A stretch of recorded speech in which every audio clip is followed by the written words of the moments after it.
안녕하세요. 저는 담양군 수북면에서 원예 농가입니다. 그래서 원예를 전문적으로 하는 농가로서 이렇게 머나먼 길을 이렇게 찾아오셨는데 제가 하는데 지금까지 해왔던 그런 경험들을 우리 회원님들 여러분들 앞에서 이렇게 영상으로 인사드리겠습니다. 아무쪼록 제 나름대로의 어떤 방식을 유기농업을 하고는 있습니다만은 아마 흉만 내고 있는 것 같아요. 그래서 유기농업이 뭘까? 지금도 고민 중이고 어떤 자재라든가 어떤 물질에 의해서 이렇게 유기농업을 실천하는데 깊이 들어가게 되면은 정말 우리 농업 쪽에서 아무것도 사용하지 않는 자연 그대로의 어떤 농산물이 온 대지에 어디가 있겠습니까? 그것을 우리가 친환경적으로 조금씩 사람, 인력이나 어떤 자재를 활용해서 식물을 길러내고 거기에 대한 보답으로 우리가 소득 사업으로도 이렇게 농업을 계속 지속적으로 이어가고 있는 그런 실정인 것 같습니다. 아무쪼록 제 얘기가 선생님들한테는 직접적으로 와 닿지 않을 수도 있겠습니다만은 내 나름대로의 지금까지 살아왔던 길, 유기농업을 어떻게 실천하고 있는가 거기에 대해서 조금씩 이렇게 말씀을 해드리는 그런 시간을 갖겠습니다. 아무쪼록 1시간 내에 재미없더라도 여러분들이 조금 이해하시고 좀 경청해 주셨으면 감사하겠습니다. 그러면은 PPT 자료에 의해서 간략하게 이렇게 설명을 해드리는 시간을 갖겠습니다. 저 같은 경우에는 고등학교 졸업하고 직장 생활을 하지는 못했습니다. 8개월 동안의 어떤 직장 생활이 내 인생의 처음이자 마지막 직장이었고 도저히 적응을 하기 힘들었고 그래서 농촌에 가고 싶어서 농촌에서 농사 짓고 싶다는 생각은 항상 마음속에 간직하고 있었고 나 또한 이게 농사꾼의 부모님 밑에서 이렇게 자라왔던 경험이 있기 때문에 농사라면 자신 있다 이런 생각에서 농사를 시작하게 된 그런 동기고요. 첫 번째 제가 농사 지었던 게 뭐였냐, 83년도에 알로에를 심었습니다. 알로에. 그래서 83년도에 알로에라면은 소비자들이 전혀 모르는 농산물이잖아요. 그런데 저는 농촌에 들어오면서 좀 색다른 농업, 그리고 아버지같이 난 농사는 짓지 않겠다는 생각이 조금씩 있었거든요.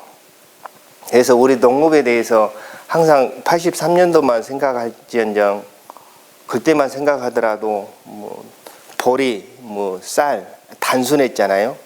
그런데 저희 마을에서는 원예 하우스가 시작이 막 이렇게 됐었고 그래서 하우스라는 것을 전혀 몰랐습니다. 그랬는데 마을 사람들 하는 것을 보고 도마도를 어떻게 재배하고 있는가, 그때 당시는 보온덮개라 전기, 수막 이거 이용할지도 몰랐잖아요. 오로지 볏짚으로 거적 짜가지고 이불같이 이렇게 덮어주고 벗겨주고 그런 시대였거든요. 그런데 너무 재밌었거든요. 그래서 저는 아마 농사꾼의 아들로서 태어나서 이 농사에 접하면서 정말 지금까지 살아오면서 재미나는 거, 또 행복한 길, 그런 길을 계속 지금 이어가고 있다는 것이고, 알로에를 심어놨는데 알로에를 어떻게 팔겠어요? 팔로가 없잖아요. 공판장에서 상정시키는 것도 아니었고, 그래서 광주에 백화점이 2군데가 있었거든요. 그래서 그 백화점 2군데를 노크를 한 거죠. 백화점에 들어가면 아마 알로에가 팔릴 거다. 그래서 진열을 했는데 알로에가 안 팔리는 거예요. 왜 안 팔릴까? 고민 끝에 소비자가 모르는 농산물이잖아요. 그래서 어떻게 하겠어요? 내가 직접 홍보를 해야 되죠. 그래서 열심히 일하다가 한 오후 4시 되면은 백화점에 가서 이 알로에 가지고 칼로 잘라가지고 뭐 마사지는 어떻게 하고 식용은 어디에 좋고 막 이런 설명을 주부님들한테 막 하게 됩니다. 그래서 한 3개월 동안 꾸준히 이렇게 하다 보니까 소비성도 드러나고 그 이후로는 기업들이 김정문 알로에, 남양 알로에, 뭐 녹십초 알로에 이런 기업들이 알로에에 대해서 막 홍보하고 TV에 광고 나오고 이러다 보니까 시대적으로 제가 잘 맞힌 거예요. 그래서 제가 생산하는 농산물이 부족했어요. 그러면 어떻게 해요? 뭐 제주도, 거제도 뭐 이런 데 가서 구입을 하다가 이렇게 판매망에 이렇게 점점 확장시키는 그런 유통사업을 하는 것이죠. 그래서 이게 너무 재밌는 거예요. 내가 생산하면서 판매하는 것도 재밌었는데 부족한 부분을 다른 데서 사다가 다시 또 도매업을 하다 보니까 너무 뭐 소득면에서도 괜찮았고 또 내 적성에도 잘 맞았었고 그래서 내가 농산물을 이렇게 판매가 이루어지구나. 저희 농사꾼들은 대부분 공판장에 의존을 하고 뭐 정부 수매에 다 의존을 하는 그런 시대였지만은 그래도 내 나름대로의 어떤 판매망을 내가 직접 이렇게 납품한다는 그런 차원에서 소득도 다른 농가보단 월등히 더 높았었고 제가 처음에 백화점에 판매하는 알로에가 1kg에 10,000원이었어요.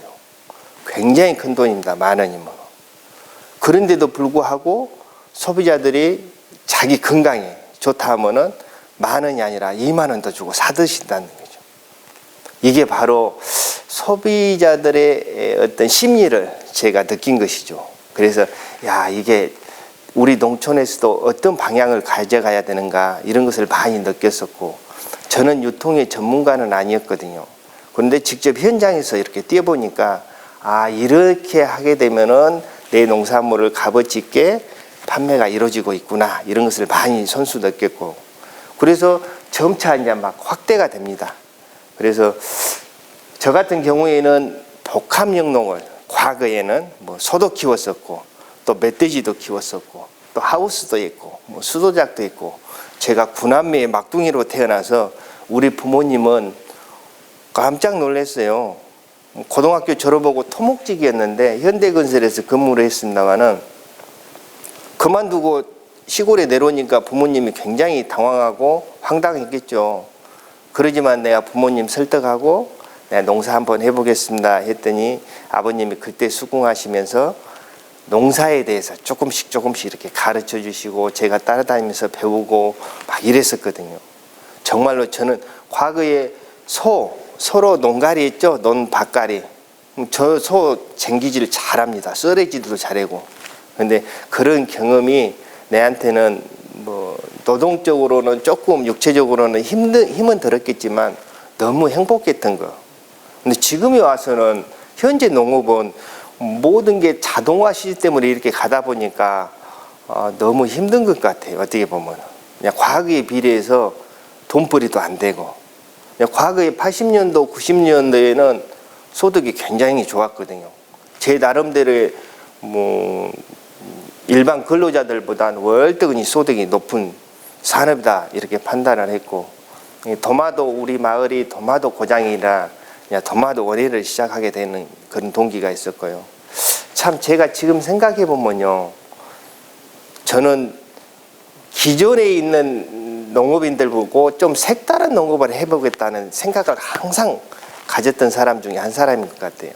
그래서 원예를 처음에 시작하는 때에도 뭐 저희 집이 굉장히 가난했었거든요.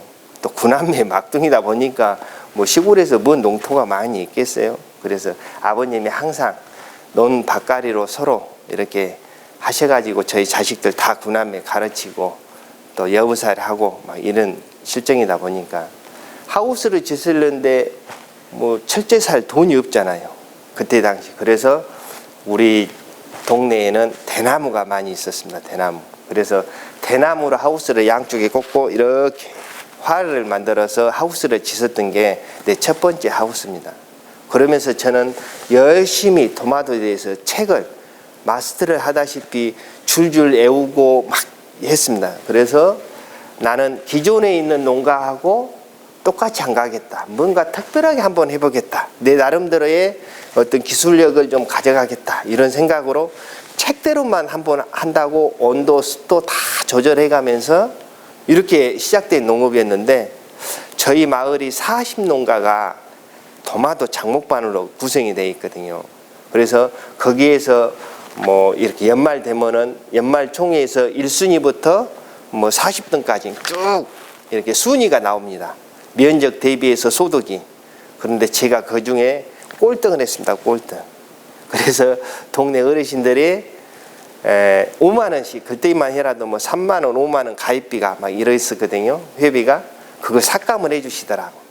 우리 막둥이, 우리 동네에서도 막둥이가 됐습니다만은, 막둥이 열심히 농사 지었는데 내년에는 더 잘 짓으라고 하면서 위로금으로 그 가입비를 또 삭감을 해 주시더라고. 그래서 내가 왜 뭐가 잘못됐을까 막 이런 생각도 많이 해보고, 그 다음해 년도부터는 동네 어르신들이 어떻게 짓고 있는가 하고 서로 공유를 합니다. 그래서 나는 책에서는 이렇게 공부를 했는데 현장에서는 조금씩 다르더라는 것이죠. 그게 어떤 의미냐, 지역마다 다 다르다는 것이죠. 기후 조건이나 모든 것이. 나는 그런 거 몰랐던 시절이었고, 그리고 처음 경험하다 보니까 오로지 책이 정답이라고만 저는 알고 있었거든요. 그런데 정답은 현장에 있더라.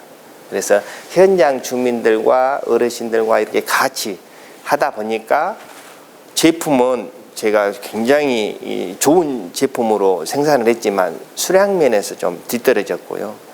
그러지만은 중간 이상, 상위권으로 이렇게 도입하게 되는 그런 다음 연도 농사 결과물이 나오게 됩니다. 그래서 자신이 있었고, 그래서 그때부터는 돈 좀 벌어서 뭐 철제도 사고 이렇게 한 동, 두 동 이렇게 늘려가는 그런 과정이었고요. 너무 재미나죠. 시골에서 농사 짓다 보면요, 살림살이 늘어나고 소가 한 마리에서 두 마리, 세 마리 이렇게 늘어나는데 너무 행복하는 거예요, 이게. 80년대에는 축산하신 분들이 소파동을 너무 많이 겪었거든요. 돼지, 소, 막 이런 가축들에 대해서. 그래서 후계자 자금 하게 되면은 보통 한 500만 원 이렇게 받아가지고 시설하고 기반 시설하면서 소 입식시켜 가지고 그만큼 열심히 뭐 26개월에서 한 30개월 동안 길렀는데도 불구하고 사료값도 안 나오는 그런 폭락 시세가 이어졌거든요. 저 같은 경우에는 그런 농업이 굉장히 싫었거든요. 그리고 저희가 하는 일은 우리가 보통 보리, 벼 이것은 1년에 한 번씩 수매가 이루어지잖아요. 그리고 1년을 계속 준비를 해야 되고, 그래서 한 달에 최소한 한 달에 한 번씩 결산할 수 있는 내 수중에 돈이 계속 회전이 될 수 있는 방향성이 뭘까? 이래서 제가 알로에라든가 아니면 채소라든가 이런 것으로 전환하게 됩니다. 그런 계기가 됐었고, 축산도 송아지 한 마리 갖고 시작해서 90년대 딱 90년 되면서 30만 원까지 늘렸습니다. 계속 이렇게 성장을 해왔는데 제가 일욕심이 많아서 그랬는가 모르지만 축산도, 멧돼지도, 한우도 굉장히 온 집안이 한 1000여 평 되는데 온갖 가축들로 다 꽉 차 있고, 그러면서도 또 수도작 농사 짓지, 하우스 농사 짓지, 여름에는 담배 농사 짓지 막 이랬었거든요. 그래서 도저히 전문성이 좀 떨어진다 싶어가지고 딱 90년 내에 결단을 했습니다. 내가 축산의 길로 갈 것인가, 원의 길로 갈 것인가. 그래서 고민 끝에 원의 길을 선택을 합니다. 그래서 딱 90년을 접어서 제 축사는 다 이렇게 매각 처리되고 원예 쪽으로 이렇게 더 많이 확대를 하게 됩니다. 그런 이유 중에 하나가 백화점이나 이런 유통의 흐름이라든가 이런 것들을 많이 피부로 느꼈고 또 실천을 하고 있었기 때문에 원예 쪽이 훨씬 더 소득이 높았다는 것이죠. 그래서 원예 사업으로 이렇게 전환하게 되는 그런 동기가 있었고요. 그래서 저는 94년부터 이렇게 유기농업으로 이렇게 전환하게 됩니다. 그래서 그 전환하게 된 동기는, 유기농업은 누가 볼 때에는 행정적으로 어떤 육성 사업도 없었잖아요. 친환경 육성법이 98년도에 발의됐거든요. 제정이 됐거든요. 그래서 그 전에는 우리나라에서 유기농업을 뭐 정책적으로 이렇게 확대하고 뭐 이렇게 끌어주고 뭐 이런 게 없었는데, 왜 제가 유기농업으로 가게 된 그런 동기가 뭐였냐면, 제 자녀가, 큰애가 굉장히 건강이 안 좋았거든요. 그래서 90살 먹은 애 아이가 90년 1월 1일 날 출생을 했습니다만은, 이 아이한테 이유식을 하는데 뭐 먹일 게 없더라고요. 그래서 제 아이는, 큰애는 이렇게 장애를 가지고 이렇게 태어났는데, 뭐 먹일 게 없어서, 내가 농사꾼인데 정말로 먹거리가 그만큼 소중하다는 것을 많이 깨달았었고, 이 아이가 왜 장애로 태어났는가, 어느 병원에 다 가더라도 어떤 정답이라는 게 없더라. 그래서 찾아낸 게 뭐냐, 먹거리더라는 것이죠. 먹거리가 그만큼 소중하다는 것을 저도 깨달았었고, 내가 잘못 먹었기 때문에 이런 아이가, 내 아이가 이렇게 나오지 않았을까, 이런 후회도 많이 했고요. 그래서 그때부터라도 유기농업으로 내가 농약을 한번 안 치겠다, 화학비료는 조금씩 주더라도 그런 각오로 농약이라는 것을 저하고 굉장히 멀리하기 시작을 합니다. 그러면서 뭐 토마토도 제가 재배 품목에서 좀 제외가 된 이유가, 화채로는 처음 식재해서 너무 한 4개월, 5개월 동안 계속 키워가야 되니까, 너무 장기성으로 가다 보니까 병해충이 너무 심각해서 뭐 한 해 농사를 다 망칠 수 있는 그런 시스템이었거든요. 그래서 쌈채소를 선택을 합니다. 그래서 쌈채소는 우리가 씨앗 파종에서 첫 수확까지 빠른 것은 20일이고 조금 보편적으로 보면은 40일에서 50일이면은 첫 수확을 다 볼 수 있거든요. 그래서 조금이라도 내가 경제적으로 좀 손실이 좀 줄어들 수 있는 그런 방법, 뭐 이렇게 하다 보니까 쌈채소로 이렇게 하기 시작을 합니다. 그러면서 백화점이나 마트에나 이렇게 유통망을 계속 구축을 하면서도 뭐 쉽지는 않았죠. 유기농업이 뭔지도 모르면서 아무것도 안 하면 유기농업이다, 이렇게 생각을 했던 사람 중에 한 사람이에요, 저도.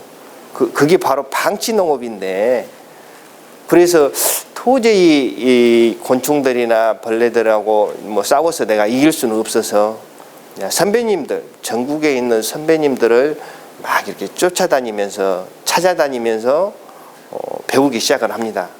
그래서 여러 선배님들을 이렇게 만나 뵈면서 재배하는 방법론이나 아니면 병해충 관련법이라든가 이런 것들을 조금씩 막 익숙해지기 시작을 하는 것이죠. 그래서 조금씩 이렇게 확대하면서 계속 늘어나면서, 또 유기농업 병해충이 조금씩 줄어들면서 내 소득분이 좀 더 늘어나면서 막 이러다 보니까, 뭐 대나무로 하우스를 한 동으로 시작을 했지만은 결론은 어떻게 됐냐, 44동까지 늘어납니다. 만여 평의 하우스 온실이 저한테 만들어지기 시작을 합니다. 계속 그게 한 20년, 25년 동안 이상을 꾸준히 키워온 그런 보람이겠죠. 그래서 어느덧 뒤돌아보니까 기업농이 돼 있더라는 것이죠.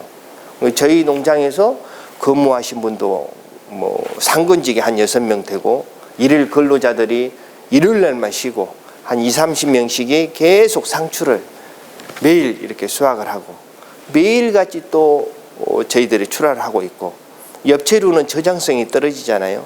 그렇다 해서 제가 94년부터 지금까지 내 인생 양심에 내 어떻게 보면은 내 브랜드에 대해서, 두리농원의 브랜드에 대해서 책임을 져야 되기 때문에 공판장에 해당하는 상정을 시키는 일은 없었다는 것, 가장 내가 자부를 합니다. 그래서 그 많은 면적의 상추, 엽채류가 하루에 보통 한 4톤, 5톤을 이렇게 수확하는데 공판장에다 출하하지 않고 직영 판매점에다가 다 판매하고 유통업체에 납품하고 이렇게 해왔던 것이죠. 그러면서 내 친환경 농산물은 아무나 아무 데서나 살 수 없는 그런 농산물로 바뀌게 됩니다. 그래서 저희 농산물을 두리농원에서 생산하는 농산물을 사기 위해서는 우리 농장하고 계약 체결을 해야 돼요. 그러면서 다 계약 재배로 전환하게 됩니다. 저희 농장이. 그래서 어째요? 여러분들 농사 지으면서 갑질이라는 것을 한번 해보셨는가는 잘 모르겠지만 저는 떳떳하게 내 농산물을 그분들한테 충분히 이해를 시키면서 계약 체결을 합니다. 그러면서 납품할 때에는 농산물이 아닌 상품으로 만들어서 제가 납품을 합니다.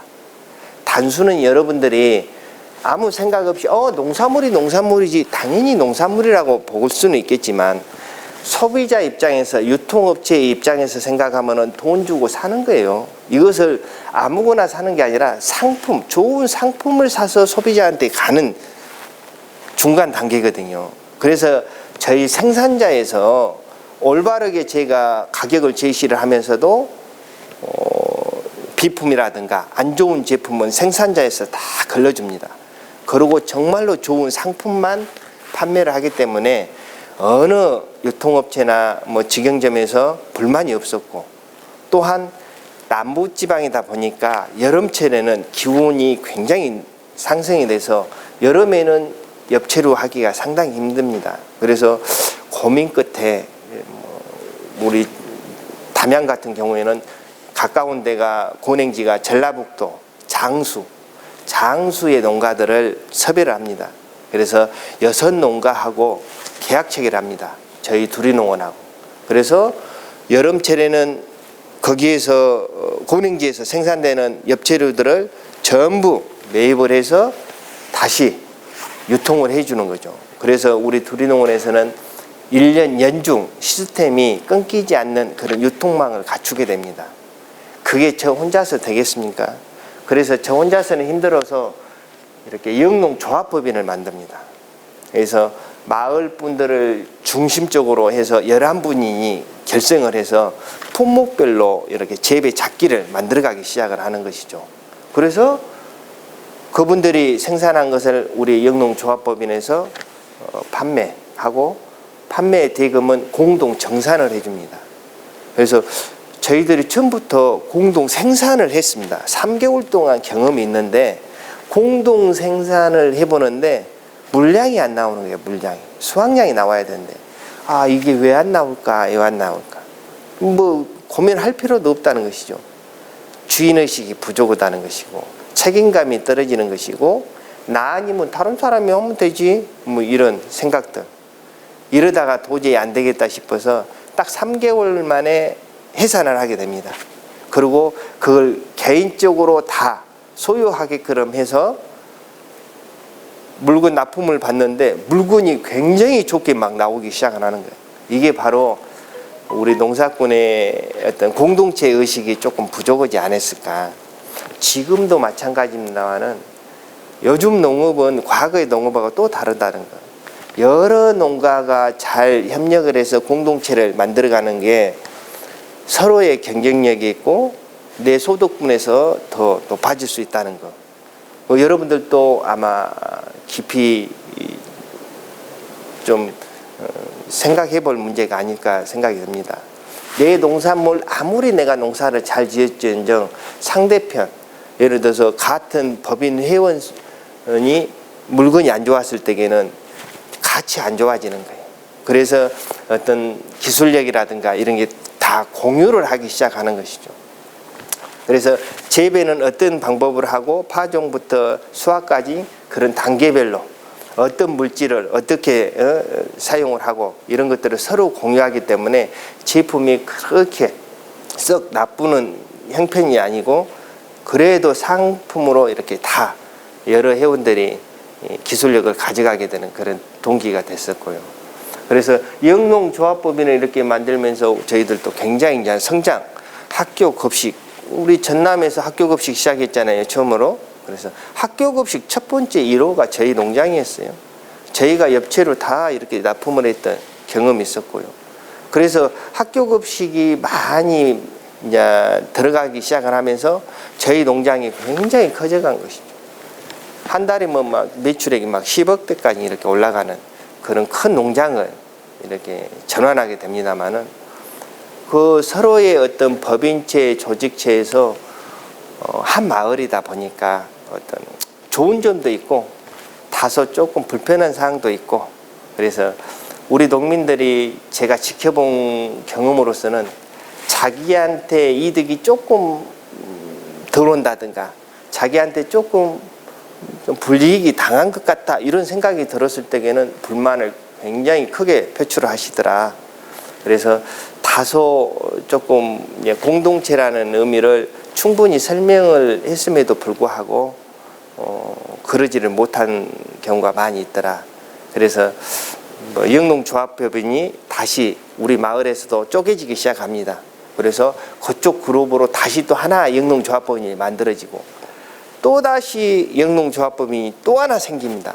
우리 한 50가구의 어떤 조그마한 마을에 영농조합법인이 3개가 만들어지기 시작하는 것이죠.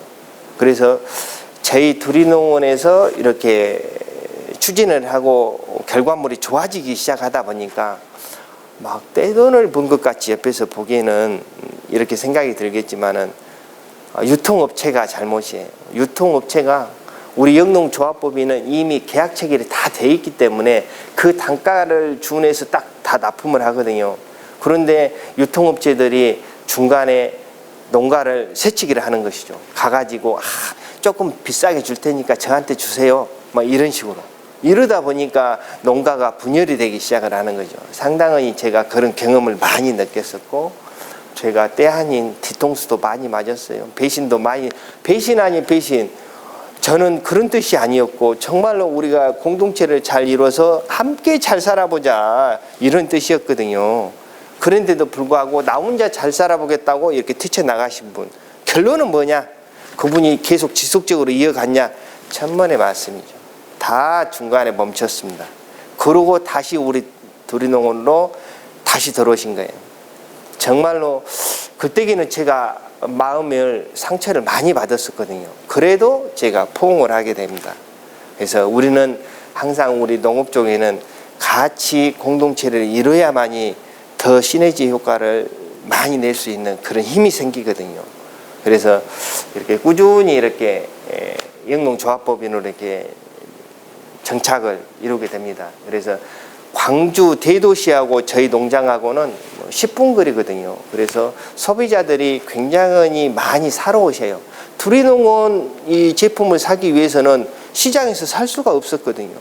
그러면서 이제 쌈밥집을 프랜차이즈점을 저희들이 만들기 시작합니다.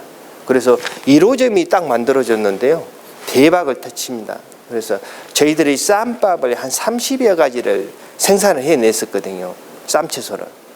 이러다 보니까 다양하고 또 친환경 유기농이고 이러다 보니까 1호점이 줄 서서 이렇게 식사를 할 수 있게끔 이렇게 됐고 한 35점까지 이렇게 쭉 늘어나는데 저희들이 다 관리를 못하고 그냥 채소로만 이렇게 납품하는 걸로 이렇게 전환하게 되기도 하고 그랬습니다만은 정말로 저희는 한때는 지금은 아닙니다만은 한때는 남부럽지 않게 전국에서 저희 두리농원으로 견학을 굉장히 많이 오셨다는 거. 지금은 제가 노동력 때문에 노동력 인건비나 이런 것들이 굉장히 너무 상승이 돼 있거든요. 농자재도. 제가 과거 이야기를 많이 하고 있습니다만은 과거에 80년도, 90년도 중반까지만 하더라도 원예 사업이 굉장히 소득이 높았다는 거. 정말로 이게 너무 좋고 소득도 좋은데 왜 도시로 가는 이유를 저는 잘 몰랐다는 거. 그런데 저는 이 농촌에서 살면서 너무 행복한 거예요. 저희 농장에 소비자들이 이렇게 체험으로 옵니다. 그래서 뭐 6차 산업이라는 용어도 없었던 시절이죠. 뭐 2000년도 초반부터 우리가 이렇게 소비자 체험을 했기 때문에 오시면은 노동력이 없다 보니까 직접 따가세요 하고 박스를 줍니다. 그래서 따가지고 오면은 키로수만 맞춰서 저희들이 인건비를 뺀 나머지 농산물 값만 저희들이 받았거든요. 그랬더니 소비자들도 굉장히 좋아라 하시더라고.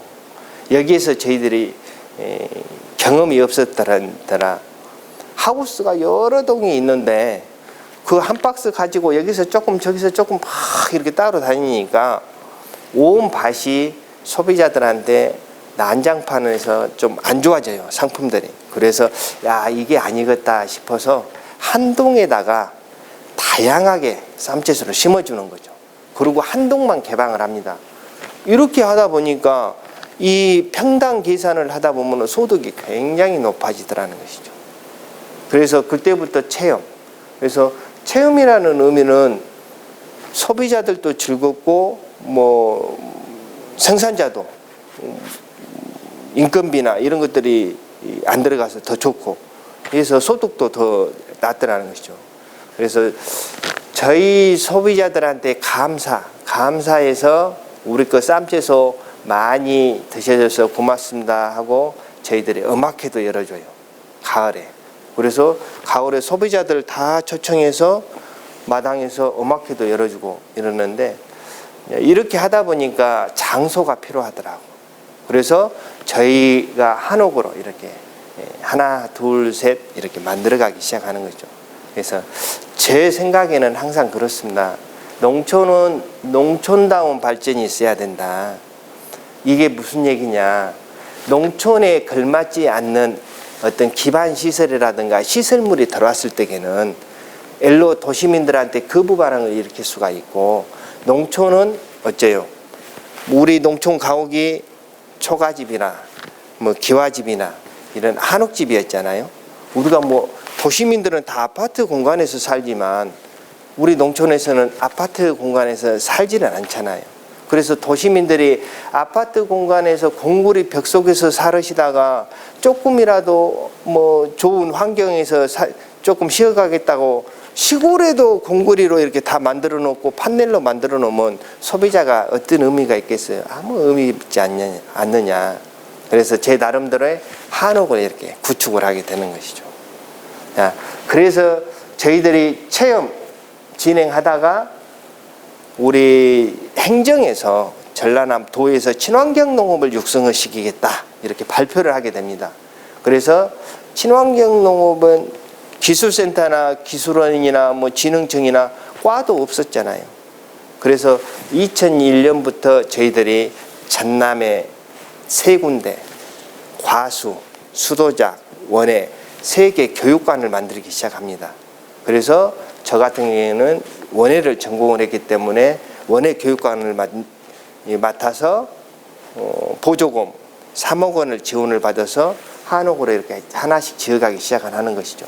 그러면서 제가 지금까지 못하는 돈, 이렇게 상당한 돈을 많이 저도 투자를 했습니다. 그래서 3억 원 준 예산을 6억 원을 더 투자해서 9억 원 가지고 한옥 2채를 만들기 시작을 합니다. 이게 내 첫 번째 이 교육관 사업이었거든요. 그래서 하다 보니까 소비자들이 좀 불편하고 또 교육생들이 좀 불편해서 기숙사도 있어야 되겠다. 잠잘 곳. 또 밥 먹을 곳도 있어야 되겠다. 식당동. 이런 식으로 하나하나 짓다 보니까 한옥이 벌써 8채가 됐고요. 그래서 지금도 올 봄에도 지금 한 동을 또 지어놨습니다. 그래서 우리 농업이 자꾸 변화되는 거, 과거에 얽매이지 않고 이게 변화되는 이유 중에 하나가 뭐였냐? 저는 여행을 안 해봤습니다. 우리 어디 산에나 어디 강에나 어디 가서 막 여행할 시간도 없었고요. 그런데 농업연수를 제가 많이 다녔습니다. 딱 회계 쪽으로 많이 선진국의 농업연수를 많이 다니면서 내 시야를 넓혀가기 시작하는 것이죠. 그래서 선진국에서는 어떤 토요 시장이 어떻게 이루어지고 있고 매장 관리는 어떻게 하고 있고 우리 농촌민들은 어떻게 하고 있는가 이런 것들을 배워오기 시작하는 것이죠. 그래서 내 시야가 점점 넓혀지게 가요. 그래서 내가 농촌에서 할 수 있는 게 뭘까 이런 고민 끝에 농산물 생산에 역점을 주는 게 아니고 농촌을 조금 더 쉴 수 있는 공간을 한번 만들어 보겠다 하는 생각이 많이 들었던 것이죠. 그 이유 중에 하나가 우리가 5일째 근무를 하면서 토요일, 일요일 날이 휴일로 이렇게 지정을 하다 보니까 도시민들이 쉴 수 있는 공간들이 좀 부족하고 단순히 농촌이다 해서 도시민들이 잠깐 와서 좀 불편한 사항이라도 이해를 하세요 하면서 하면 얼마나 좋겠어요. 근데 도시민들은요, 불편하면은 다음에 2차 방문을 안 합니다. 그래서 최선을 다해서 도시민들에 맞게끔 편리성을 다 구축을 해 주셔야 돼요. 그냥 단순히 우리 농촌, 농민들의 어떤 눈높이보다는 도시민들이 좀 높거든요. 그 눈높이를 우리가 맞춰줘야 될. 도시민들이 우리 눈높이를 맞춰라 하면 안 된다는 것이죠. 그래야 도시민들이 이렇게 농촌을 방문해줘서 농업소득에 또 임하지도 하기도 하고 서로 상생하는 것이죠. 그런 농촌으로 좀 전환하는 그런 동기가 되지 않았을까 생각이 듭니다. 그래서 지금은 이 교육관을 설립을 해서 귀농귀촌이라든가 뭐 소비자 체험이라든가 다양한 어떤 프로그램들을 많이 가져가고 있다.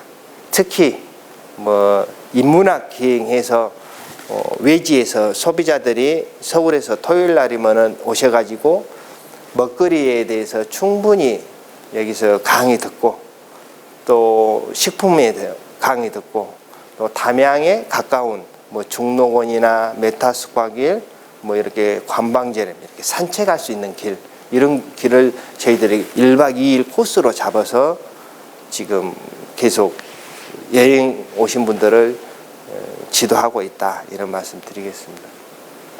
제 얘기가 길어졌죠? 재미없었죠? 예. 아무쪼록 친환경 농업이 뭔가, 친환경 농업에 대해서 조금씩 이렇게 설명을 해드리겠습니다. 지금까지 이야기했던 내용이 다 친환경 농업으로 관련이 되어 있기 때문에 제 얘기를 많이 해드렸고, 친환경 농업이 뭐냐? 농업의 환경 유지 및 보존하는 것이 친환경 농업이다. 이렇게 큰 틀에서 봤을 때에는 이렇게 말씀드릴 수가 있겠고, 뭐 유기농산물 증가나 뭐 지역 관광이나 도시와 농촌의 유대관계나 사람의 건강 유지나 이런 게 전부 친환경 농업이다. 단순히 농약을 안 하고 화학비료를 안 하고 이게 다 친환경 농업은 아니다는 것이죠. 분명히 이 농약과 화학비료에 대해서는 과거에는 그게 의존할 수밖에 없던 시절이었고, 지금의 시대에는, 앞으로 미래의 시대에는 이게 없어도 우리가 충분히 생산할 수 있는 시스템이 지금 구축이 많이 되고 있다. 과거 농업하고 지금 현재 농업하고 미래 농업이 확연히 지금 달라지고 있다는 것, 빨리 여러분들이 적응을 잘 하셔야 되고, 너무 과거에 집착했다든가 우물 아래 개구리가 돼서는 안 된다는 것이죠. 특히 우리 농민들한테는 고정관념이라는 것을 이게 깨질 수 없다는 것이죠. 제가 이렇게 쭉 경험을 해보면은 빨리 바뀌어야 할 부분에 대해서는 바뀌어줘야 된다는 거예요. 그래서 유기농업이라고 해서 어떤 물질의 농업이다 이렇게 생각하시면 안 되고요. 이 생산하는 과정부터 어떤 최대한의 자연적인, 우리가 뭐 경운기나 트랙터나 이 농기계를 많이 이용을 하잖아요. 그것도 어쩔 수 없이 사용을 하나, 3번 할 것 1번 줄여주는 거, 2번만 하시는 거. 예를 들어서 2번 할 것 1번에 할 것, 뭐 이런 거. 우리가 될 수 있으면 농기계에 의존하는 게 아니라 이게 바로 환경이거든요. 우리가 한 방울도 안 나오는 석유, 휘발유 이거 떼가면서 농기계로 이럭저럭 하려면은요, 내가 봤을 때에는 그렇게 안 와도 충분히 농사는 된다. 뭐 저 같은 경우에는 이렇게 두룩을 타지 않습니다. 뭐 토질에 따라서 다 다르니까. 저희 토양에는 사질토거든요. 하등에 두룩을 타는 이유가 뭐예요? 통기성이나 뭐 물빠짐이나 뭐 이런 것들을 좋게 하기 위해서 두룩을 타는 이유 중에 하나잖아요. 그렇지 않아도 관리기로 안 타도 충분히 물빠짐도 좋고 다 좋아요. 생산하는데 아무 의미가 없어요. 나 지금까지 몇십 년 동안에 걸쳐서 관리기로 안 탑니다. 이런 것들을 우리가 친환경이라고 우리가 받아들여야 되지 않을까 생각이 듭니다. 그래서 하나하나 이렇게 보시면은 이 인증 마크는 충분히 여러분들이 인지를 하셨고 이미 친환경을 하고 계신 분이 많이 있기 때문에 제가 따로 설명을 안 드리겠습니다. 가장 안타까운 게 우리 친환경농업인연합회에서나 친환경을 하신 분들은 다 GAP에 대해서 불만이 많이 있겠죠. 저 또한 마찬가지예요. 왜 마크를 똑같이 해놨냐 이 말이에요. 빨리 바꿔달라고 지금 몇 년째 자조금위원회에서나 친환경연합회에서나 각 농가들이 전부 민원을 제기를 하더라도 이거 안 바꿔주고 있어요. 제가 봤을 때는 이 소비자가 알 권리나 아니면 소비자들을 뭐랄까요, 뭐 속임수랄까, 뭐 이렇게밖에 내가 해석을 못할 수밖에 없다는 거. 그래서 이 GAP라는 것은 관행농업이나 똑같다는 거예요. 친환경 농산물이 절대 아니다는 거. 그래서 이력제거든요. 그래서 어디 가나 상당히 저도 불만을 많이 제기를 합니다. 빨리 우리 정부에서 이걸 친환경 농산물 인증 마크를 별도로 가든가 GAP를 다른 마크를 바꿔주시든가 이래야 되지 않을까 생각이 듭니다.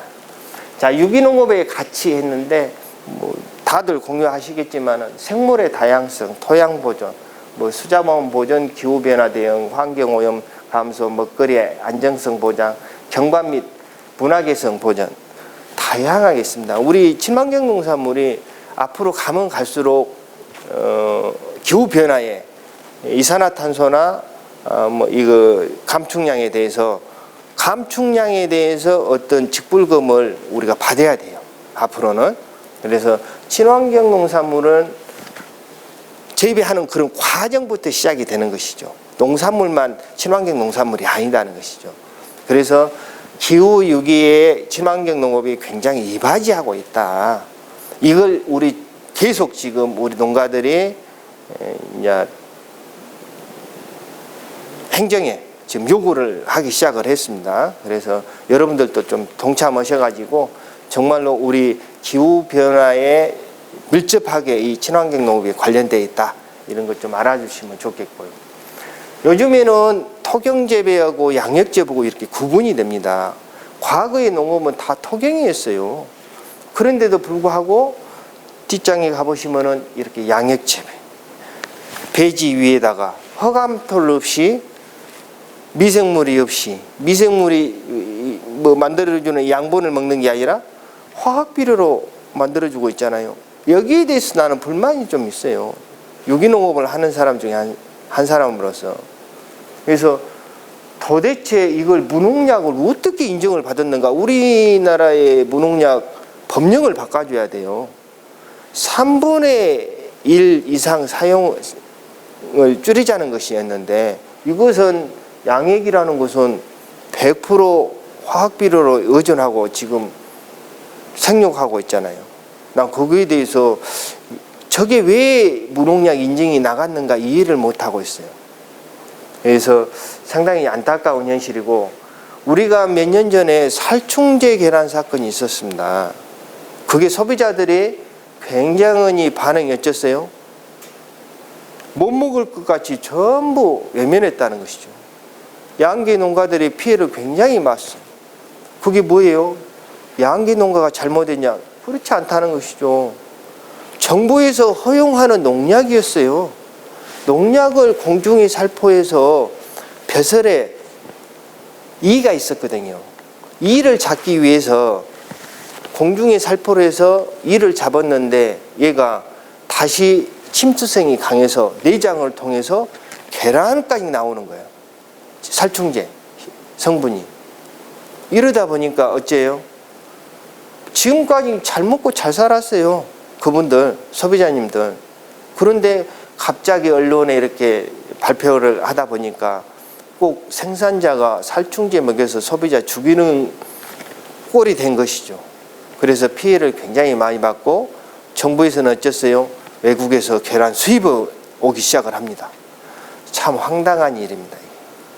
그래서 이 살충제 계란이나 이 양액재배나 별다를 게 없다는 거. 우리가 과거에 이 게이지, 철장 속에 닭을 키우는 게 우리나라에서 50년이 됐습니다. 한 55년 됐을까요? 이 정도 도입된 게.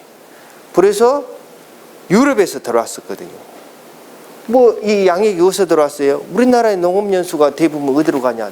다 네덜란드로 가는 거예요. 네덜란드는 온 들판이 다 양액 시스템이야. 이러다 보니까 유럽의 시장이 뭐였냐? 화해거든요, 화해. 화해가 전 세계에서 유럽을 왔다가 유통이 되는 거예요. 그런데 그 시장을 우리는 아주 우리나라 국민들은 머리가 좋아서 이걸 먹거리 산업에서 이렇게 만들기 시작을 합니다. 시스템을 구축을 하게 되는 거죠. 그래서 몇 년차 실패를 원인을 계속 하다가 이제 시스템이 어느 정도 구축이 돼 있죠. 자, 우리가 유럽을 한번 여행 가보신 분들은 알으시겠지만은 철장 속에다가 닭을 기르는 것은 한 농가도 없습니다. 이것은 정부에서 뭐 벌금이 아닌 아예 동물 학대예요. 그래서 철장 속에서 계란을 생산하는 농가는 한 명도 없다. 그런데 우리나라에서는 지금도 그것을 계속 방치해 두고 있다는 것이죠. 빨리 어떤 조치에 의해서 자연적으로 햇빛을 보고 흙으로 목욕을 하면서 좋은 에너지를 품는 계란을 우리가 생산을 해내줘야 되거든요. 자, 우리 먹거리 양액은 어째요? 양액도 똑같다는 것이죠. 천연적인 미생물과 지렁이가 만들어내는 양분을 먹고 자라야 좋은 먹거리가 되는 것이지, 화학적인 인공적으로 만들어진 것을 계속 투여를 해가지고 식물이 자랄 수 있게끔만 했다는 것이죠. 이게 전부 어디로 가요? 우리 몸속으로 온다는 것이죠. 그리고 또 나머지는 어디로 가요? 자연으로 간다는 것이죠. 이게 전부 내가 봤을 때에는 자연을 파괴하는 원인 중에 하나다는 것이죠. 우리가 유기농업을 하는 이유 중에 하나는 뭐예요? 내가 건강한 먹거리 찾아가면서 내 환경, 생태계를 유지하면서 같이 더불어 살아가는 그런 농업이 유기농업이 아닐까 생각이 듭니다. 그래서 이런 방식보다는 스마트팜 뭐 이렇게 정부에서 육성을 시키는데, 스마트팜의 의미를 우리 정부 정책에서 잘 모르신가 어쩐가 잘 모르겠지만, 토경에다가 고령화되고 노동력이 부족하니까 거기에 토경을 하신 분들한테, 어려운 농가들한테 거기에 더 자동화 시스템이나 어떤 구축안을 만들어줘야 되지. 막 유리온실을 크게 짓어갖고 기업으로 만들어가지고 우리 농업을 한 사람이 다 차지할 수 있게끔 이렇게 만들어가는 정책이, 이건 조금 제가 봤을 때는 지양해야 되지 않을까 생각이 듭니다. 여러 소농가들이 이렇게 같이 생산해서 그걸 소비자들이 같이 상생할 수 있는 길을 찾아주셔야 되지, 어느 한두 사람에 의해서 우리 농업이 이렇게 방향성이, 기업에서도 막 이렇게 크게 온실을 지어서 전문 생산을 시스템을 공장화를 만들려고 준비하는 데도 많이 있습니다만은, 굉장히 우리가 또 거기에 소농가들은 손실을 보지 않을까 생각이 듭니다. 그래서 제가 봤을 때에는 이게 4차 혁명의 농업이 아니다. 우리는 순수히 자연과 흙에서 생산되는 그런 농산물을 생산해야 되지 않을까 생각이 듭니다. 자, 우리 친환경 농산물을 생산하는 데 대해서 잘 아시겠지만은 저는 하우스를 합니다. 하우스. 그래서 하우스에는 뭐 유은작이나 뭐 담수나 토양 소독이나 뭐 개토를 하시든 뭐 혼작을 하시든 뭐 지력을 이렇게 키워내는 땅심이라고 하죠. 땅심. 그래서 지력이라는 것은 유기물이 풍부해야 힘이 받쳐주는 것이죠. 땅심이라는 게. 그러니까 우리 농민들이 좀 쉽게 농사를 짓으려면은 화학비료에 의존해서 많이 짓고 계시거든요. 그냥 그런 농산물보다는 정말로 좋은 농산물 우리가 한번 만들어 봐야 되지 않겠습니까? 그래서 뭐 천연적인 볏짚을 이용을 한다든가, 가축분도 일부분은 사용을 합니다. 전혀 안 하는 것은 아니고, 그래서 가축분도 사용을 하고, 또 거친 유기물. 그래서 거친 유기물이라면 뭐냐, 뭐 깨떼나 콩떼나 갈대나 뭐 땅콩껍질이나 이렇게 딱딱한 것을 토양에 많이 넣어줌으로써 미생물이 지속적으로 계속 분해를 해주면서 양분을 만들어줍니다. 우리가 손쉽게 구할 수 있는 게 볏짚이거든요. 볏짚은 너무 부드러워가지고 미생물이 분해하는데 얼마 걸리지 않아요. 한 2, 3개월이면 다 분해가 되거든요. 그래서 우리가 이런 토양 관리하는데 집중적으로 우리가 더 노력을 해야 되지 않을까 생각이 듭니다. 자, 녹비식물은 원해하는 농가들은 이게 기본적으로 유기농업을 실천하기 위해서는 기본적으로 녹비식물을 심으셔야 돼요. 그래서 저 같은 경우에는 옥수수를 심습니다. 저 같은 경우에는 1년에 한 해는 녹비식물 심고 한 해는 물로타리를 치고 태양열 소독을 합니다. 그래서 또 다음 연도에는 녹비식물을 심고 이런 식으로 번갈아 가면서 저는 토양 관리를 현재 하고 있습니다.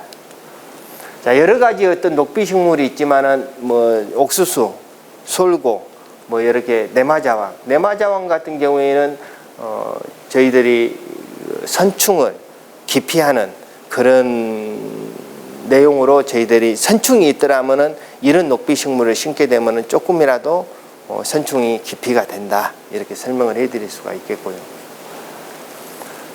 자, 우리가 꼭 하우스만 하냐? 우리가 뭐 봄에 뭐 고추 텃밭가꾸기 뭐 막 이렇게 하시잖아요.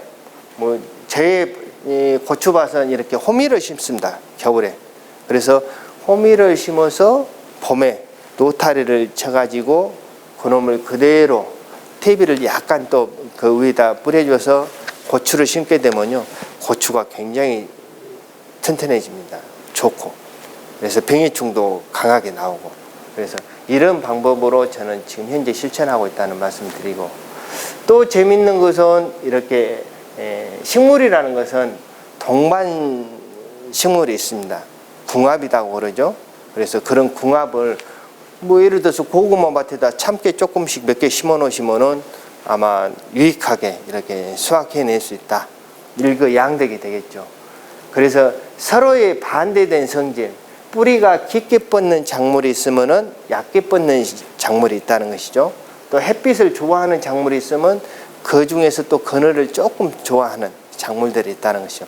이런 것들을 서로 궁합을 맞춰서 텃밭가꾸기나 뭐 이런 데다 활용하시면 아마 좋지 않을까 생각이 듭니다. 자, 휴경의 의미는 뭐냐? 여러분들 생각할 때 휴경은 뭐예요? 그냥 놔두는 게 휴경이에요? 좀 쉰다는 의미가 그냥 방치해 두는 게 휴경은 절대 아니다고 저는 생각을 하고 있고요. 휴경의 의미는 여러분들이 잘 인식을 해 주셔야 돼. 지금까지 작물이 다 흡입을 하고 땅이 쇠약해져 있어. 얘를 휴식을 만들려면 어째요? 유기물을 넣어 주셔야 돼. 그래서 볏짚을 후근히 깔아서 다시 갈아엎어 주시고 수분을 좀 맞춰 주시오. 미생물이 살 수 있는 습과 온도를 좀 맞춰 주셔야 되거든요. 그러면서 관리를 해야 돼.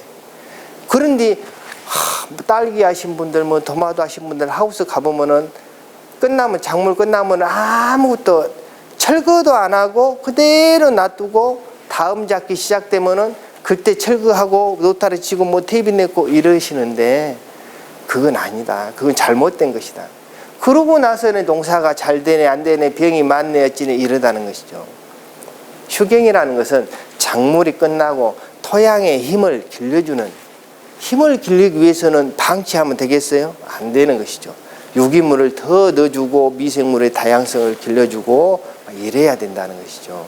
이게 바로 휴경의 의미거든요. 여러분들도 꼭 한번, 농사꾼이 과거에 비례해서 굉장히 저부통도 게을러졌습니다. 과거에는 부진했다고 생각했는데 지금의 농업은 내가 봐도 기계로만 다 하려고 하는 거예요. 그래서 지금 생각하면 저도 마찬가지 많이 게을러졌다 이런 생각을 많이 하고 있고요. 이렇게 담수가 끝나면은 어째요? 담수 결과물을 이렇게 데이터로 뽑아보면 담수만 하더라도 약 처리하는 것보다 이 포스치아제이트 뭐 이것은 농약입니다. 농약보다 선충에 대해서 담수만 했는데도 마리수가 이렇게 줄어든다는 것이죠. 선충의 마리수가. 그냥 방치해 두면 더 많아지고 농약을 뿌려줘도 방치한 거나 별 차이가 없다라는 것이죠. 이건 뭐 제가 뭐 출처했겠어요. 출처 농사로 해충 방제, 담수에 의한 뿌리 혹선충 뭐 이거 다 나와 있잖아요. 이게 효과물이라는 것이죠. 그래서 여러분들이 그냥 방치해 두는 게 아니고 어떤 병해충이 있으면은 빨리 그 대책안에 희경되게 이렇게 만들어 주셔야 돼.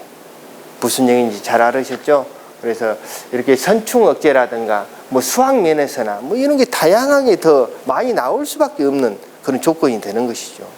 이런 데이터가 다 나왔다는 것이고, 잘 보시면은 이렇게 태양열 소독을 합니다. 하우스에는 땅 이게 물이 촉촉하니 이제 담수가 끝나고 이랬을 때게 수분이 촉촉하니 있을 때게 발목이 안 빠질 때게 이중 비닐로 바로 벗겨서 다 버리는 게 아니고 그냥 그대로 놔뒀다가 여름철에 물로타리를 치고 담수가 끝나면은 물이 쭉 빠지면은 그때 비닐로 이중을 걷어서 위에다 다시 덮어주고 밀폐를 합니다. 바깥 환기까지 다 시키셔야 돼요. 그냥 위에만 덮어주고 바깥에 환기 여신 분이 있는데 절대 그러면 효과가 떨어지는 것이고, 땅 지열을 높여주는 것이죠. 50도, 60도까지 끌어올려야 돼요. 그렇지 않으면은 어떤 선충이나 이런 것들이 소멸되지 않다는 것이죠. 그래서 이런 것도 보시면은 50도에서 60도 사이에 올라가야만이 병균들이 소멸이 된다는 것이죠. 우리가 농약을 조금씩 안 하고도 효과는 더 높일 수 있는 방법 중에 하나예요. 이것도 안 올라요, 우리 농가들. 저희 농장 주변에 우리 마을을 비롯해서 주변에 보시면은 지금 자가 퇴비를 만들어 쓰신 분이 없어요. 저는 만들어 쓰거든요, 지금도. 가축 퇴비하고 좀 받아서 텃밥하고 이렇게 따로 받아서 또 쌀개랑 좀 뿌려가지고 이렇게 숙성시켜가지고. 근데 충분히 요즘에는 정부에서 뭐 보조 퇴비 해가지고 뭐 2,000원짜리 뭐 1,000원 보조해주고 막 이런 식으로 이게 바로 우리 농토를 어떻게 보면은 더 오염시키지 않을까 이런 생각을 많이 합니다. 양질의 퇴비, 좋은 퇴비를 내가 직접 한번 만들어서 사용을 해보시면은 아마 좋은 결과물이 있지 않을까 생각이 들고요.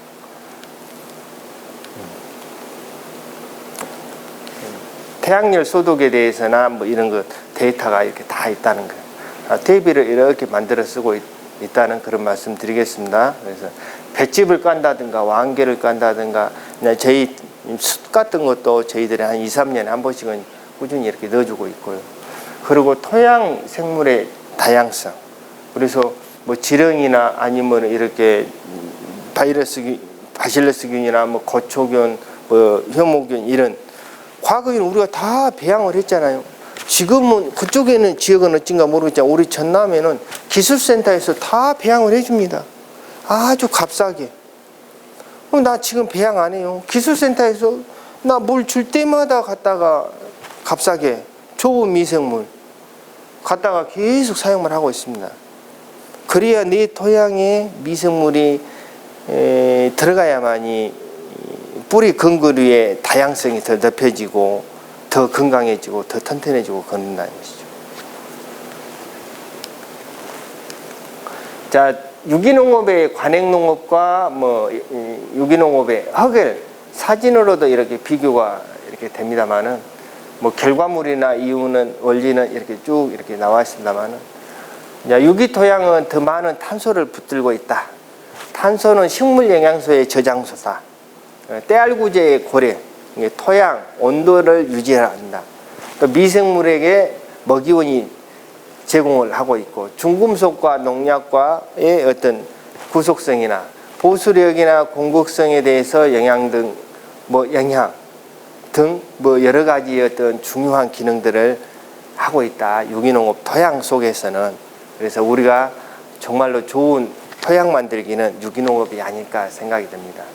그래서 생물의 다양성의 개체수를 이렇게 보시면은 미소동물, 절지동물 보시면은 월등은 이렇게 많다는. 그래서 이런 데이터들이 뭐 하루아침에 나왔겠어요? 다 검사를 해가지고 유기농가, 관행농가 이렇게 해서 그만큼 미소동물도 많이 토양에 서식하고 있다. 이렇게 말씀을 드릴 수가 있겠고. 제일로 농사 짓으면서 뭐 어려운 게 뭐예요? 잡초잖아요. 뭐 저희 같은 하우스 같은 경우에는 제초 매트나 비닐 멀칭 이런 것들을 많이 사용을 하고 있지만 또 그렇지 않고 뭐 밖에 고추밭에나 막 이런 데에는 어째요? 낙엽을 이용을 한다든가 여러 가지 다양한 것들을 이용해서 이게 풀을 좀 제거할 수 있는 것 방법을 제시를 하고 있고요. 근데 제가 이렇게 보면은요, 농산물에서 병해충이 시작되는 게 아니라 내 농산물 하우스 밖에서부터 병해충이 시작이 되거든요. 그래서 주변 환경을 여러분들이 잘 정리를 해야 되지 않을까 생각이 듭니다. 그래서 밖에서 병해충이 왕성하게 움직이면서 하우스 안에 들어오고, 그래서 어째요? 망사도 치기도 하고 여러 가지 방법들이 있겠죠. 네. 자, 여기 보시면은 이 벌레들은 무조건 죽여야 할까요? 이렇게 질문을 던졌습니다. 그래서 우리가 지금 현재 농산물을 생산하는 과정 속에서 이렇게 해충들과 천적과 분해자와 방화곤충들이 서로 상생해 가면서 살아가고 있다. 그래서 여러분들이 잘 구분해서 어떤 식으로 방향을 잡아야 되는가, 병해충을 줄일 수 있는 방법이 뭘까 한번 깊이 생각할 수 있는 기회가 많이 있고요. 자, 유기농 방제법에는 생물학적, 생물적, 생화학적, 물리적 방법, 이런 것들을 여러 가지 어떤 방법론을 한꺼번에 다 가져가야 된다는 것이죠. 어느 한 분야에서 한 가지만 했다 해서 나는 유기농업이다, 이게 아니다는 것이죠. 특히 뭐 주말 농장을 하신다든가 소비자들이 농약 안 치면 절대 안 돼, 이렇게 하신 분들 계시거든요. 그분은 뭐냐? 관찰이 부족했다는 것이고 매일 가서 관찰을 하셔야 돼요. 그래서 어떤 병해충이 오면은 거기에 대비책을 하셔야 되는데 아무것도 안 오고 방치해 뒀다가 벌레가 다 묵은 뒤에는 그때서야 이제 뭐 농약을 해야 된다고, 무엇을 해야 된다고 막 이렇게 이야기하시는데 그건 좀 잘못된 것 같고, 이게 경험에서 온 것이거든요. 그래서 이 시기에, 이 온도에, 이 습도에 이 정도면은 어떤 병해충이 발생이 되겠다 싶으면은 미리서 천적을 방사를 하시든가 아니면 대체 방안을 분명히 마련을 해 주셔야 우리가 유기농업을 생산해낼 수 있지, 아무것도 안 한다, 이것은 방치농업이라는 것이죠. 여러분들 이거 분명히 어떤 대책안을 강구를 하시면서 농사를 지으시기 바랍니다. 그래서 이게 관찰하는데 누팩 하나쯤은 집에 갖고 계시다가 자세히 좀 보시고, 이렇게 보통 끈끈이 트랩을 많이 우리가 활용하죠. 그리고 막걸리 트랩이라든가 뭐 여러 가지들 다 나와 있잖아요. 요즘에는 천적들을 많이 활용하고 있고요. 또 천적 중에서도 포식성과 기생성, 병문성들이 이렇게 분류가 된다는 거. 그래서 여러분들이 잘 활용하시면은 아마 좋은 효과. 대신 천적을 쓰실 때에는 내 눈에 안 보일 때에 어떤 병해충이 발생되기 전에 방사를 해 주셔야 돼요. 이미 내 눈에 다 보이고 마리수가 많이 보였을 때에는 천적 방사를 해라도 효과가 훨씬 떨어진다는 거예요. 그래서 시기별로 여러분들 경험이 있으신다면은 이 시기에는 어떤 병해충이 온다더라, 미리서 천적 회사에서 천적을 사다가 방사를 하시면은 아마 효과가 굉장히 높아져요. 그래서 곤충이나 뭐 산란이 되기 전에 얘들이 다 먹어 치워지거든요. 근데 이미 내 눈에 보이기 시작한다는 것은 너무 많이 번식이 돼 있다고 이렇게 판단하시면 될 것 같습니다. 그래서 이렇게 천적도 활용하시고 이렇게 다양하게 나와 있습니다. 뭐 한두 가지가 아니라 뭐 요즘에는 성페로몬 뭐 이렇게 성페로몬도 회사가 있습니다. 그래서 성페로몬이 뭐예요? 암끝과 수끝이 있는데 수끝, 암끝 분비물을 이렇게 트랩 안에다가 딱 넣게 되면은 수꽃들이 교미하기 위해서 다 들어온다는 것이죠. 그래서 수꽃들을 다 잡아내는 것이죠. 그러면은 암컷과 산란을 못 하는 것이죠. 뭐 애벌레가 안 생기는 것이죠. 우리는 애벌레만 잡으려 게 아니라 나방을 먼저 잡아야 돼. 나방. 그래서 나방이 산란하면은 그게 다 애벌레 피해가 되잖아요.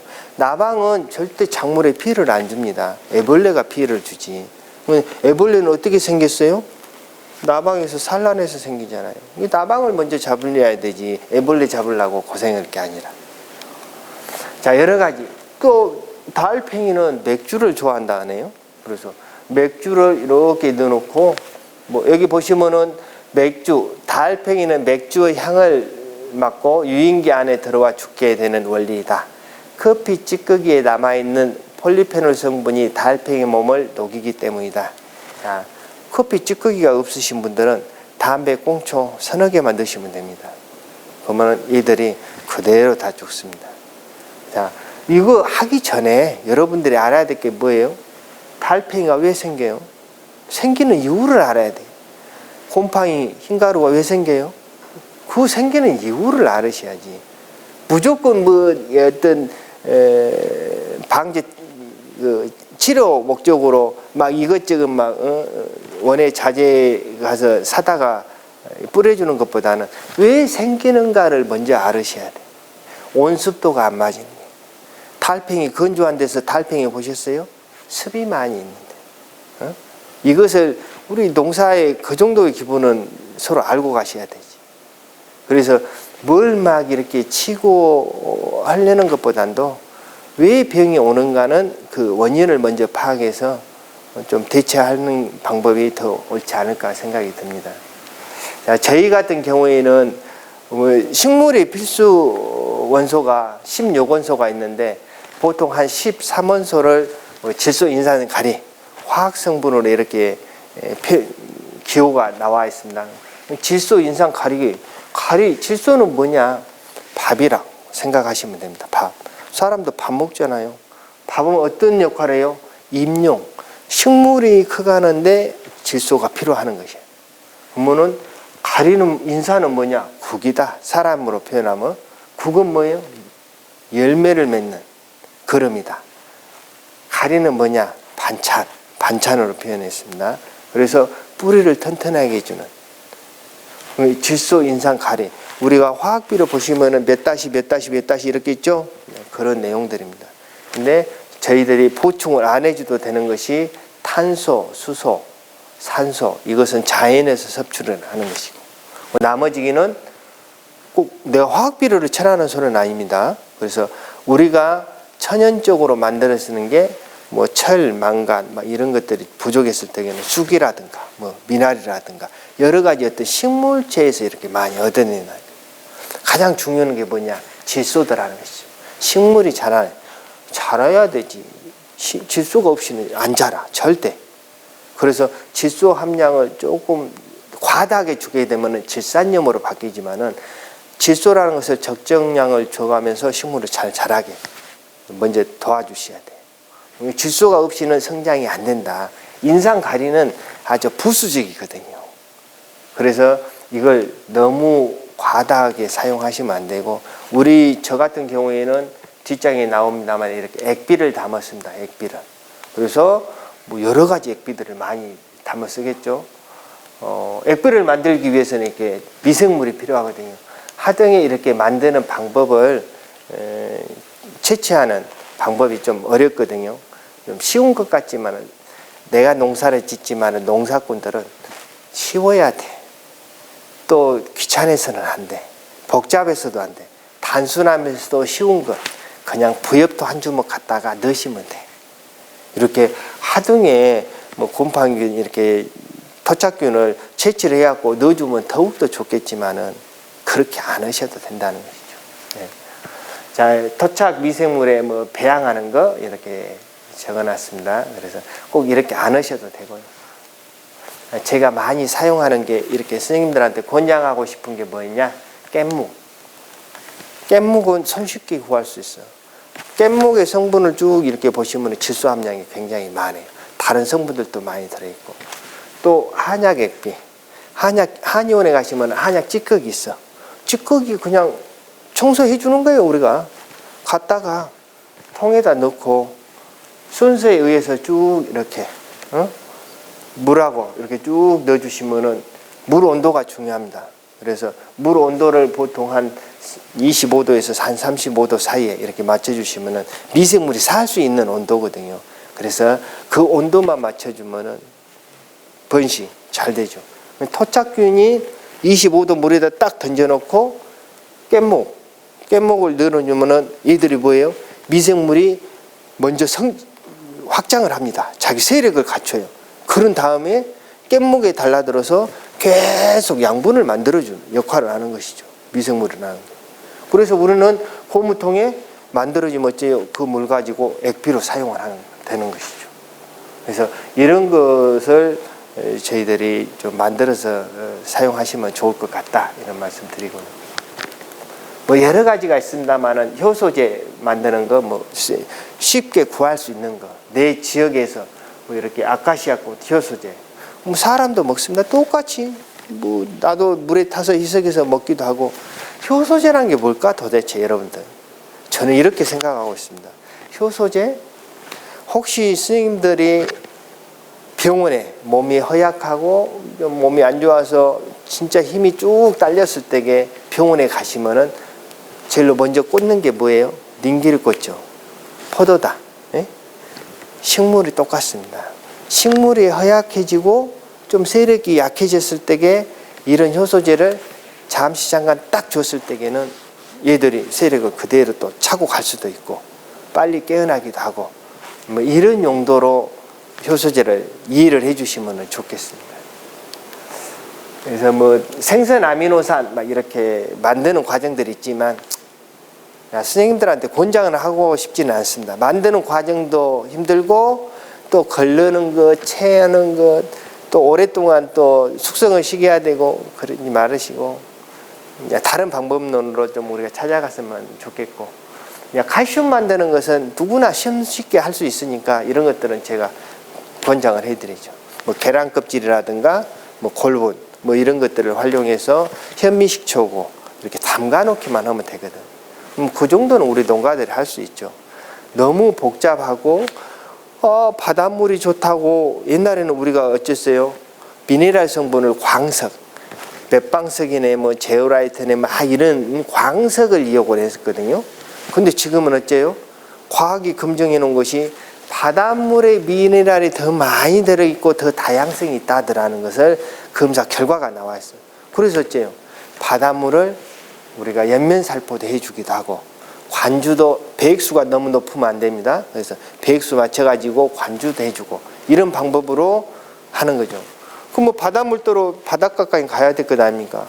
거리가 머신 분들은 나 같은 경우에는 소금을 넣어줍니다. 소금. 그래서 소금으로 미네랄을 공급을 해주는 그런 방법들을 찾아가고 있다는 것이죠. 그래서 이런 칼슘제도 손쉽게 여러분들이 만들어 쓰시면 좋겠고요.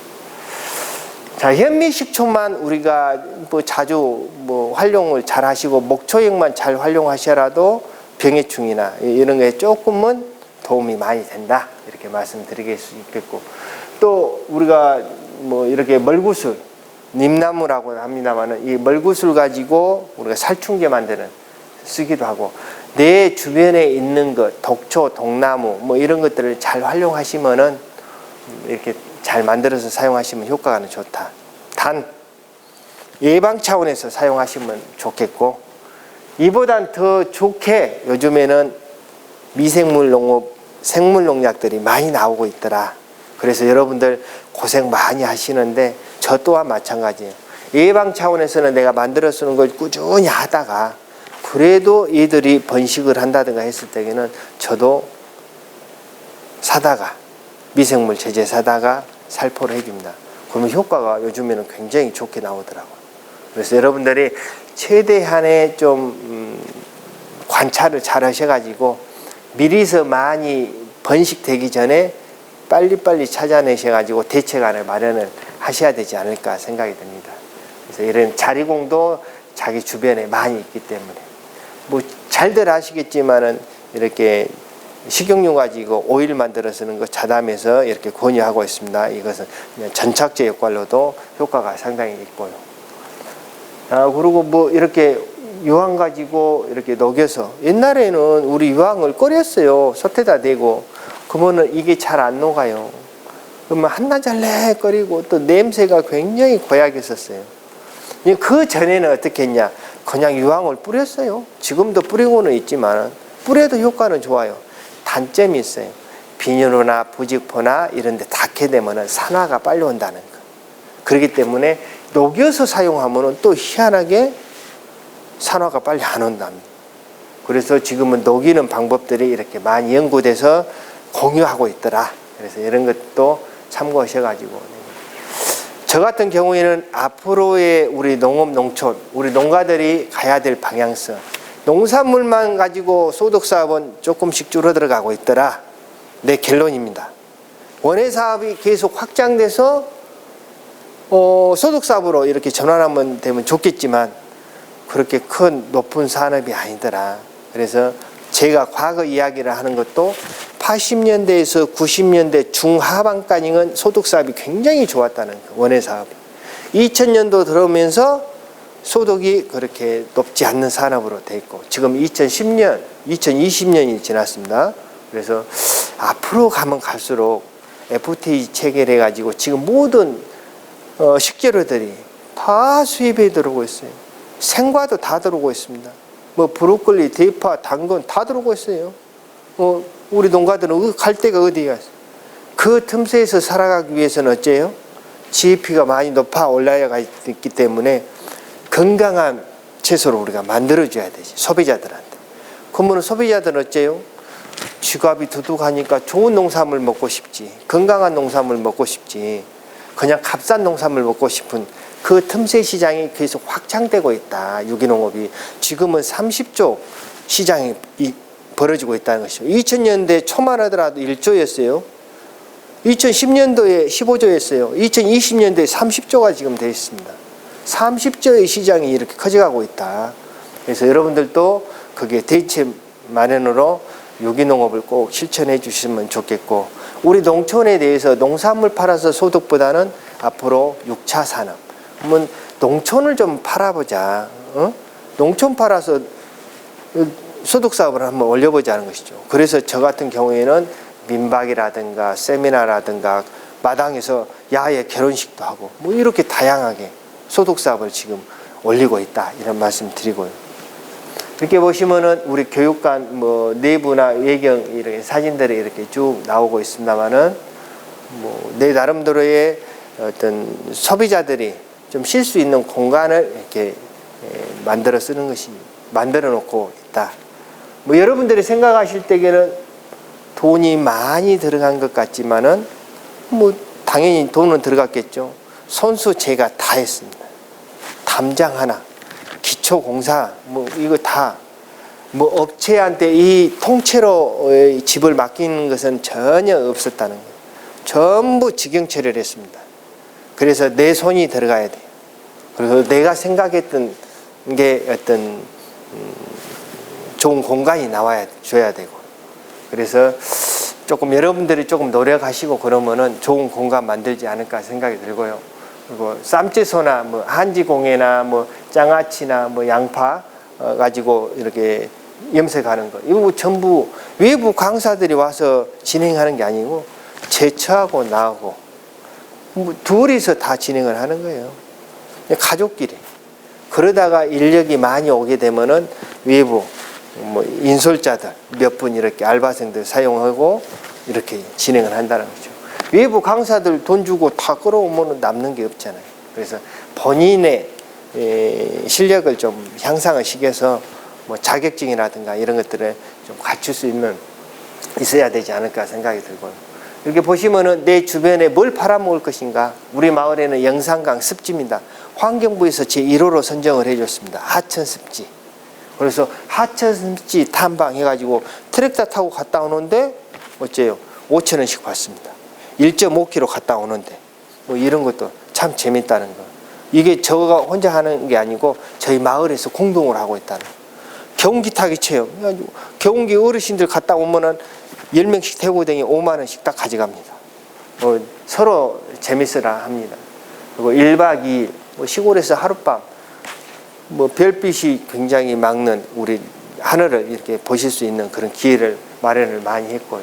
또 시골에서 농촌에서 뭐 깨끗한 환경 속에서 하룻밤씩 주무실 수 있는 그런 기회를 우리가 많이 마련하고 있다, 이런 말씀 드리고, 앞으로의 우리 농업은 후계자 양성을 하지 못하면은 우리가 소멸 위험지구로 지금 계속 접근 중에 있지 않습니까? 그래서 청년들이 올 수 있는 조건을 우리가 만들어줘야 되고, 청년들만 돌아갈 게 아니라 여러분들 승계, 여러분들 자녀 먼저 들어오게 그럼 하셔야 되지. 왜 청년들이 안 와? 내 자식은 다른 데서 일시키면서 다른 새끼들 들어와라 하면 누가 들어오겠어요? 안 들어오죠. 내 자식들부터 자꾸 권유하고 권장을 해서 우리 농촌이 좋다는 것을 자꾸 심어주고, 또 재산 물려줄 때에도 뭐 자식들 다 쫓겨주지 말고 농사 이어갈 놈한테 딱 주시는 거예요. 이게 바로 우리가 승계농이 아닐까 생각이 듭니다.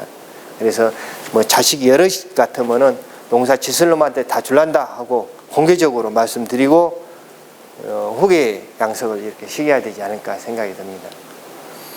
자, 이렇게 화면 보시면은 이렇게 결혼식 하는 전부 만족도가 너무 좋다는 거. 뭐 이게 소득 면에서는 굉장히 짧은 시간에 소득이 많다는 거. 이렇게 마당에 의자 놓고 그냥 카페트에 한 장 깔아놓은 거예요. 그러면서 결혼식 하면서. 그래서 마당 팔아먹고 밥 팔아먹고 방 팔아먹고 하루 저녁씩 주무시고 가고.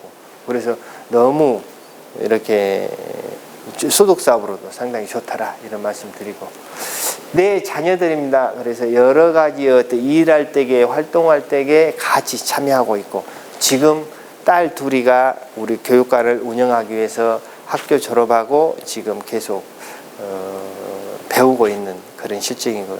우리 자녀들이 니네들 뭐 할 거야? 이렇게 우리 마당에서 스몰 웨딩을 전문적으로 한번 해보겠습니다 하는 생각을 가지고 있더라고요. 그래, 한번 진행해보자. 그래서 제가 충분히 얘들한테 하고 싶은 일을 좀 뒤에서 뒷받침을 해주려고 지금 노력을 하고 있다는 그런 말씀 드리겠습니다. 아무튼 뭐 이렇게 짧은 시간이지만은 유기농업에 대해서 뭐 여러 가지 얘기할 것도 많이 있겠지만, 내가 걸어왔던 길이나 뭐 앞으로 가야 될 방향성이나 이런 것들을 조금씩 이렇게 설명을 해드렸습니다. 아무튼 유익하지 않는 정보인 것 같지만은 뭐 저도 두서없이 이렇게 말씀을 드렸습니다. 끝까지 이렇게 경청해 주셔서 대단히 고맙다는 인사 말씀 드리겠습니다. 감사합니다.